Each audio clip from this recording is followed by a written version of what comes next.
Good morning, students. In our previous class, we studied about the DNA replication mechanism. So, in the DNA replication is a semi-conservative mechanism, autocatalytic process. It is a semi-discontinuous process actually. Okay.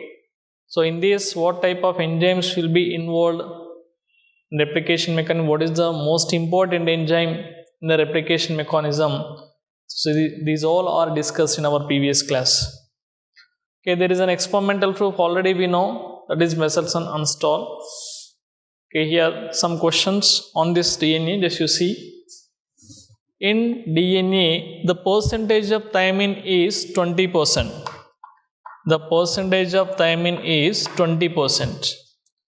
Then what will be the percentage of guanine? What will be the percentage of guanine? The question.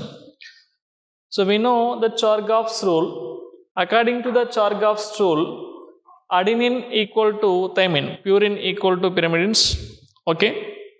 That means if thymine is 20%, automatically adenine is 20%. It means 100%, 40% adenine and thymine.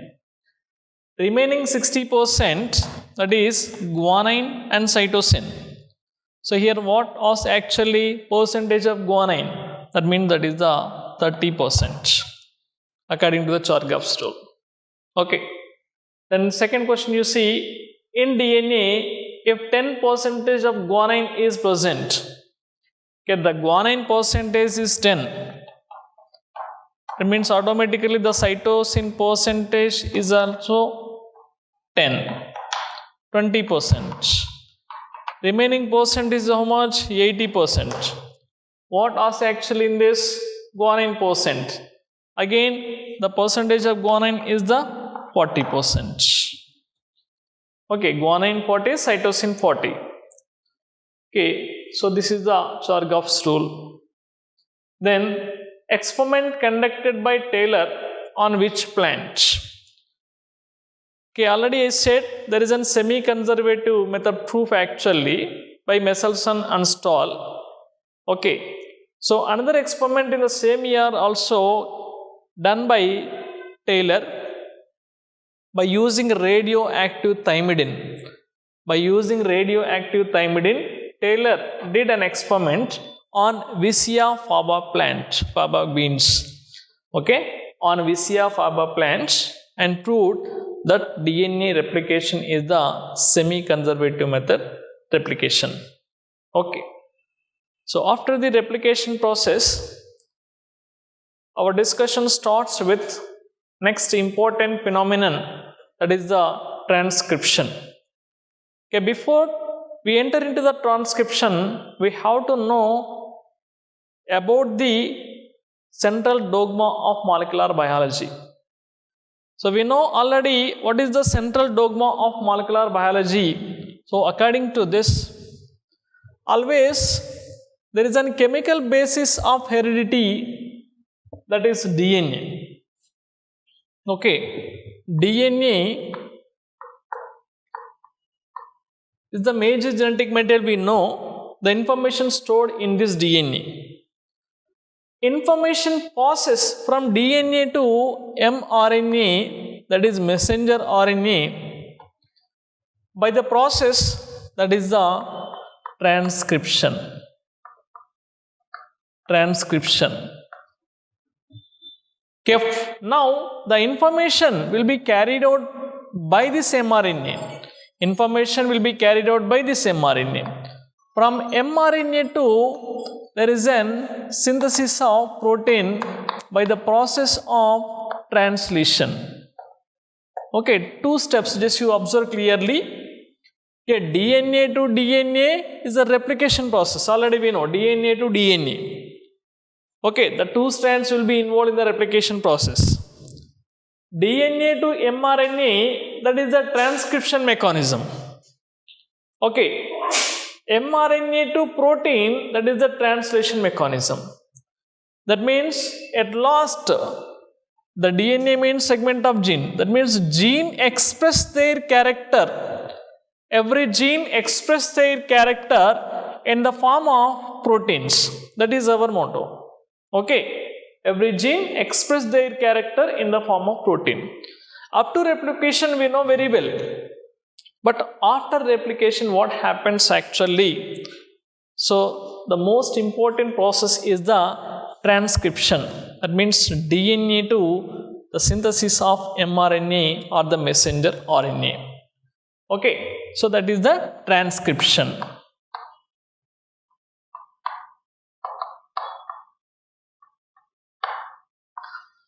So this transcription mechanism is the first step in gene expression.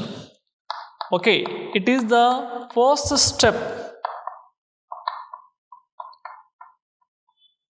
of gene expression.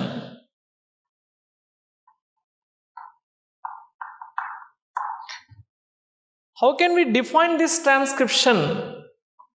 The copying of information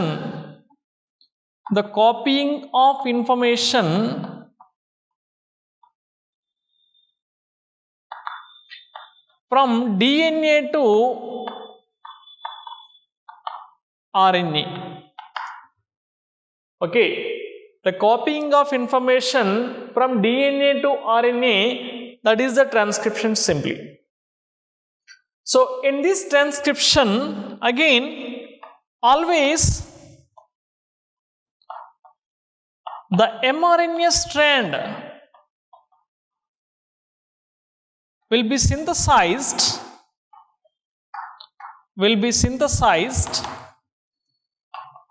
in the direction of 5' to 3' only. Okay, in DNA replication mechanism also we observed the new strand synthesized always in the direction of 5' to 3'. In transcription mechanism also you observed the new mRNA strand will be synthesized in the direction of 5' to 3'.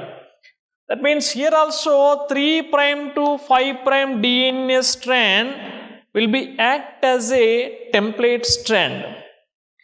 Okay, 3' to 5' DNA strand will be act as a template strand. So now you see, in replication mechanism, the two DNA strands will be involved.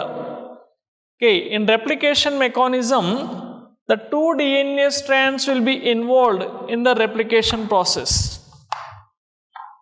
Okay, but in transcription mechanism, only one of the DNA strand will be involved in the transcription mechanism.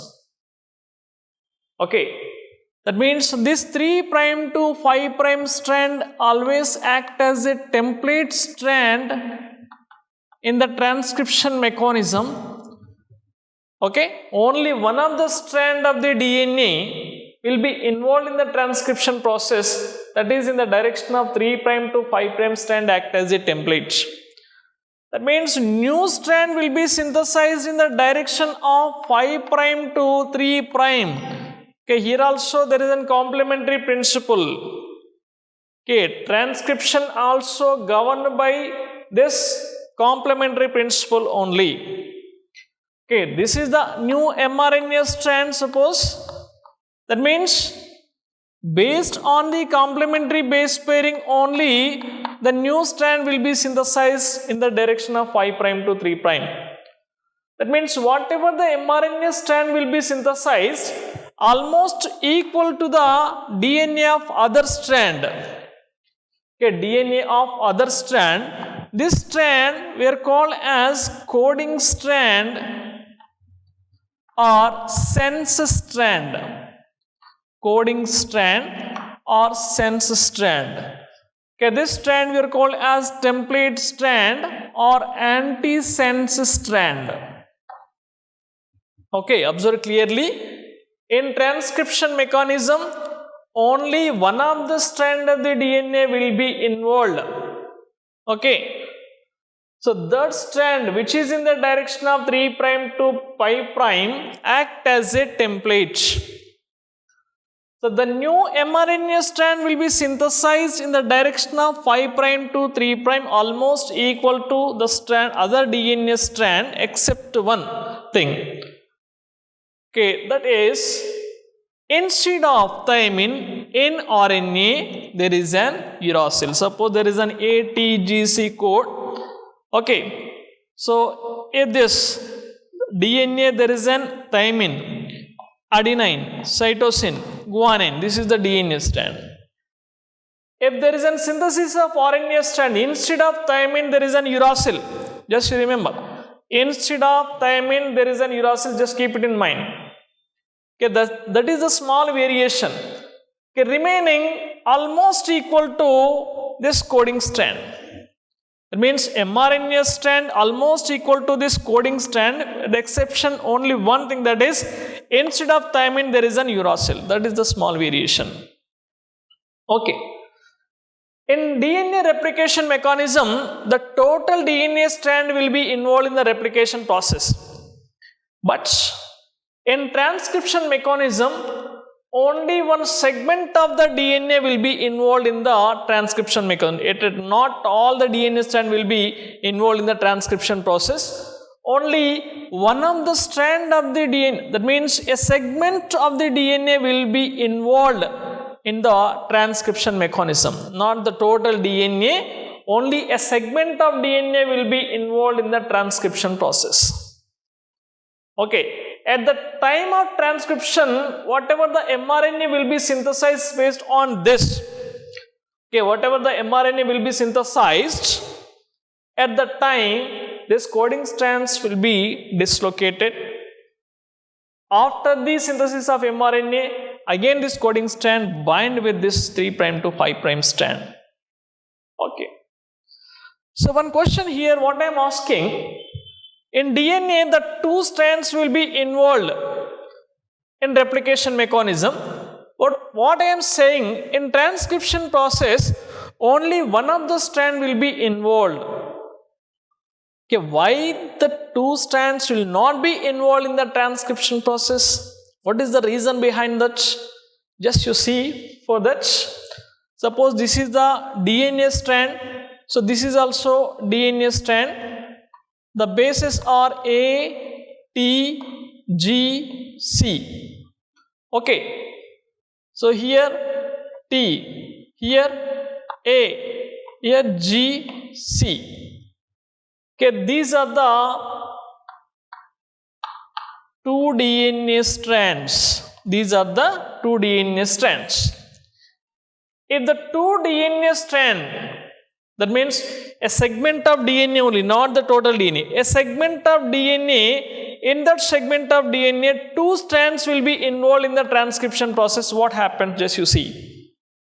Okay. So this strand will be separate. This strand will be separate. This strand also will be separate. Okay. Suppose this strand will be synthesized. New strand. Okay. Here A, here T, here G, here C. The new strand will be synthesized here. That is mRNA. Okay. Instead of thymine, there is an uracil.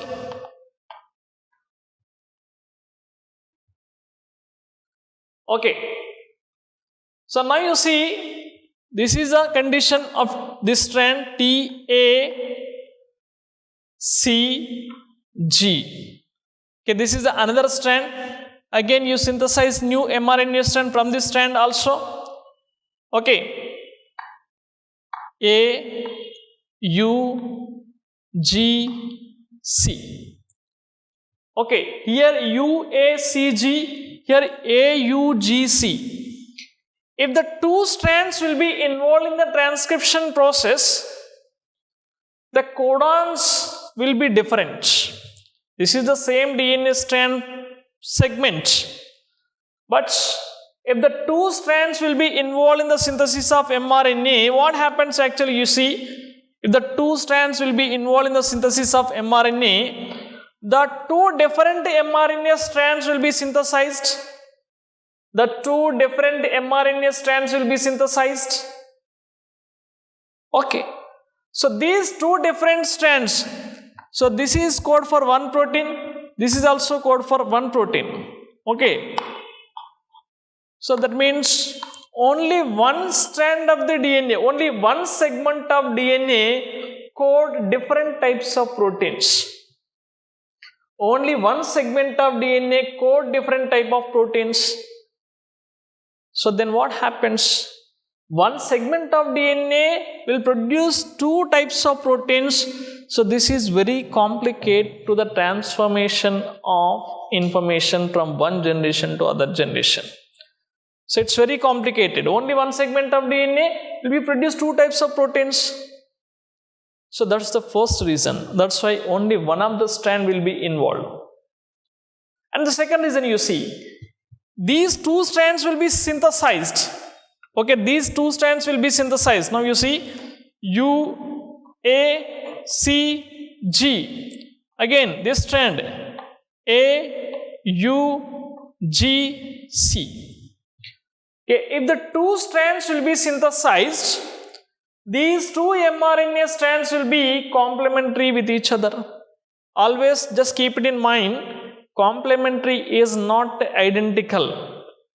Okay, if we know the structure of one strand, automatically we know the structure of other strand, but it is not identical. Okay, now you see, these two strands are complementary with each other. So if there is a complementary base pairing, again the two strands will be joined. That means there is a synthesis of dsRNA, double-stranded RNA. So this double-stranded RNA does not code for any protein in the living things. Okay, if the dsRNA will be synthesized, it does not code for any protein in the living things. Our motto is, our phenomenon is only single-stranded mRNA will be synthesized a protein. But here what happens? Two strands, there is a synthesis of dsRNA if the two strands participate. So it does not code for any protein. So by these two reasons, always just you remember, only one of the strand will be involved in the transcription.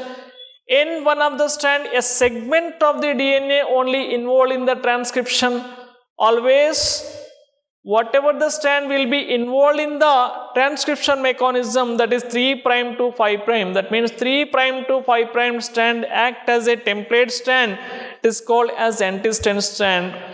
5' to 3' direction strand of the DNA are called as coding strand or sense strand.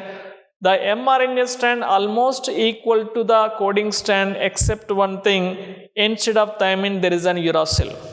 Okay, so that's the thing of transcription. Now you see, in this transcription mechanism there are some prokaryotes and there are some eukaryotic organisms.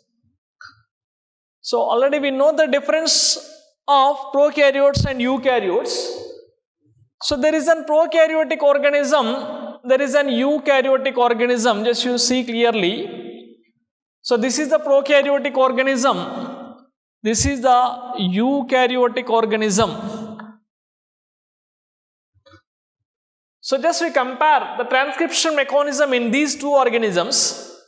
In prokaryotic organisms, we find a naked DNA in the cytoplasm. That means there is no compartmentalization in between the cytoplasm and nucleoplasm in prokaryotic organisms. There is no compartmentalization in between the nucleoplasm and cytoplasm of the prokaryotic organisms. That means in this, if there is a transcription process initiates in prokaryotic organism, okay, if the transcription process is going on in the cytoplasm, because of the cytoplasm consists of DNA directly. Okay, by this there is a synthesis of mRNA. Okay, if the process is going on in this prokaryotic organism, that is the transcription, and there is a starting of translation or the initiation of translation. That means without the completion of the transcription process, there is an initiation of translation.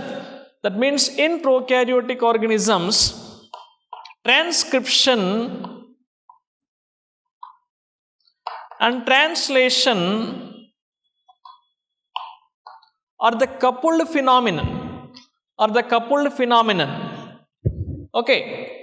So simultaneously transcription translation is going on in prokaryotic organisms because there is no compartmentalization in between nucleoplasm and cytoplasm. Now in eukaryotes you observe, in eukaryotic organisms there is a compartmentalization in between cytoplasm and nucleoplasm. There is a barrier. Okay, this nucleic acid material surrounded by a particular membrane, this is the barrier. Okay, so this compartmentalization, this is the compartmentalization between these two. So the nuclear membrane having some pores, already we know, nuclear membrane having some pores in the eukaryotic organisms. Here the transcription and translation having compartmentalization, that means from this nucleic acid or the DNA there is a synthesis of mRNA. Okay, directly mRNA will not be synthesized in eukaryotes, we will discuss later, but just our conclusion is just the mRNA will be synthesized. Okay, this mRNA where will be synthesized? Actually, it could be synthesized in the nucleus, that means in nucleoplasm. But the ribosomes are present where? In cytoplasm. Ribosomes are present in cytoplasm. What is the protein factory of the cell? Ribosomes. After the synthesis of mRNA, this mRNA transports from nucleoplasm to cytoplasm. This mRNA transports from nucleoplasm to cytoplasm through nuclear pores. Okay, through nuclear pores, this mRNA transports into the cytoplasm. In the cytoplasm, there are some ribosomes. These ribosomes now involved in the translation mechanism. Okay, this is the most important thing. Okay, in prokaryotic organisms, transcription and translation is a coupled phenomenon because there is no compartmentalization in between nucleoplasm and cytoplasm. But in eukaryotic organisms, you clearly observe this nucleic acid material and nucleoplasm separated by a membrane, that is the nuclear membrane. So always the mRNA will be synthesized in the nucleus. Ribosomes are present in the cytoplasm. So that's why after the synthesis of mRNA, this transports to the pores into cytoplasm. Then only there is a translation process. That means transcription and translation at a time will not be going in eukaryotic organisms. That is the variation. Okay.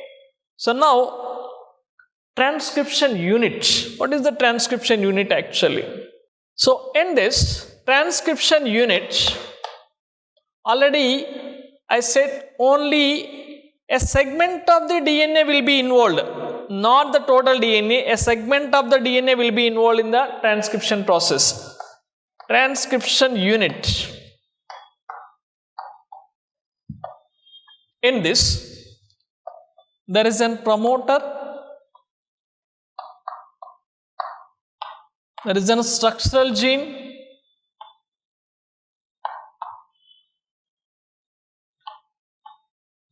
there is a terminator.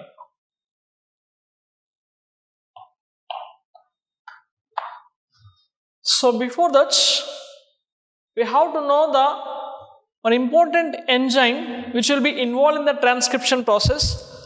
Already we know in replication process, the most important enzyme, that is DNA dependent DNA polymerase. In transcription process also there is an important enzyme, that is DNA dependent RNA polymerase, not DNA polymerase, RNA polymerase. In those there is a DNA polymerase, but in this transcription process, DNA dependent RNA polymerase will be involved in the transcription process. Okay.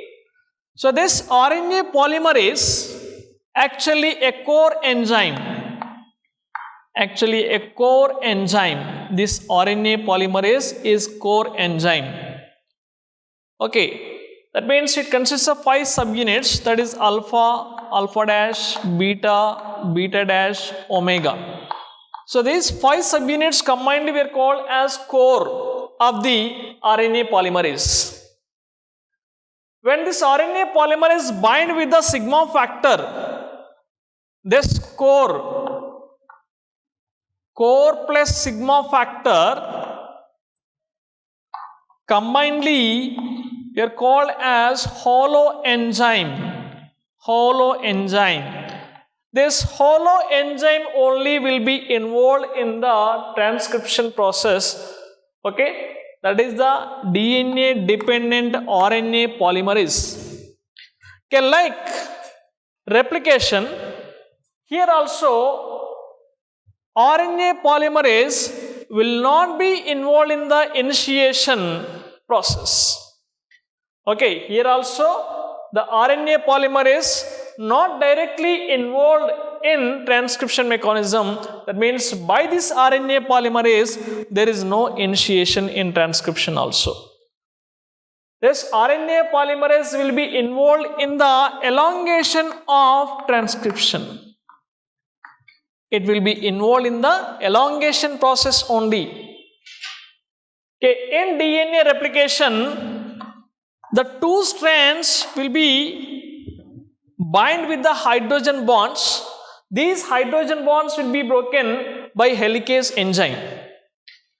But in transcription mechanism, this RNA polymerase only unwind the DNA strands. There is no helicase enzyme. Keep it in mind. Okay, in DNA replication, there is an helicase enzyme. With this helicase enzyme, only the DNA strands will be separate. But here in transcription mechanism, only this RNA polymerase will be involved in the elongation process. It also causes unwinding of the 2 DNA strands. Then only the transcription process will be continued. In transcription process, there is an initiation factor, there is an terminator factor. Okay, initiation factor is sigma factor, terminator factor is rho factor. By this, there is a transcription unit. In this transcription unit, there is a promoter, there is a structural gene, there is a terminator.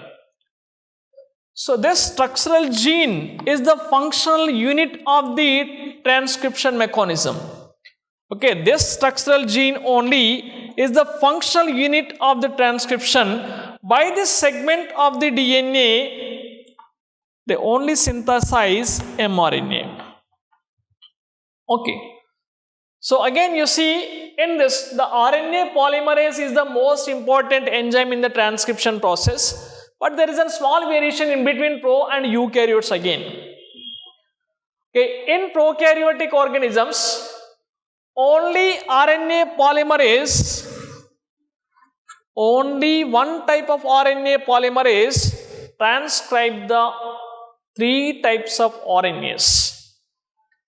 Okay, only one type of RNA polymerase transcribe the 3 types of RNAs. That is rRNA, mRNA, tRNA.